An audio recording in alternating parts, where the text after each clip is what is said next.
And Times Now has learned that the probe report into the mishap on the under-construction Delhi metro site on the 12th of July that killed 6 people is out. Now, the report blames a design deficiency and poor construction material as the cause of the mishap. Let's hear the first comments coming in by Professor Nagpal, the member of the inquiry panel. We have submitted the report yesterday night to DMRC. It is now up to the DMRC to take a view on that. Right. So how difficult or how easy was it to probe into this incident?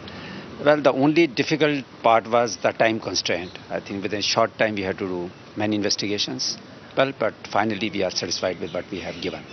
And what were the basic focus that you had while inquiring into this incident? What are the focus areas? I think as is known, material and design deficiency, these are the two aspects on which we carried out the investigations. Right, and for more, let's go back to our bureau chief from Delhi, Jayanto. Jayanto, firstly, the report, or as we heard Professor Nagpal also say that it was a design deficiency and faulty construction material. But who specifically does the report name? Is it Gammon India? Is it DMRC?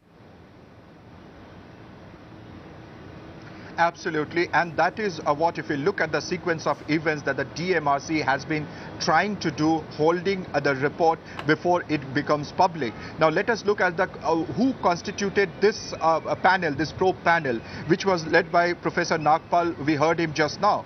He is talking about two areas where they actually were focusing when looking into the reason for the accident. Number one was the design. Number two was the kind of material, the construction material that were used.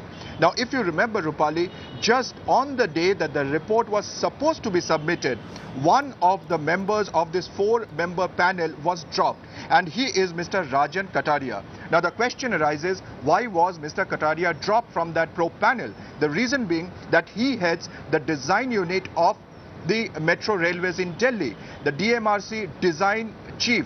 He was part of that probe panel. So it was apparent that if the report is handed over to the Metro Rail managing director on that day, questions would be asked that if this was the person who actually allowed that design to be erected at that accident site, the first question will be accusing fingers at the DMRC. And that is the reason after 10 days of the probe panel going into the investigation and almost preparing the report, this person was dropped from the panel. That leaves us with 3 others. Again, one was Professor Nagpal, the other was Professor Bose, who is from the Delhi College of Engineering, and the third being Stephen Lorry, again a person from the Metro Rail in Delhi. So out of the 4 which were there earlier, 2 were representing the Delhi Metro Rail Corporation. But at this point of time, when we hear Professor Nagpal himself saying that it was number 1 design, number 2 the quality of the material used in erecting that pillar. If it was the design in itself, then we have earlier, Times Now has earlier shown that actually it was a design consultant who had given the design to Gammon India, who in turn gave it to the Metro Rail, who finally cleared that design.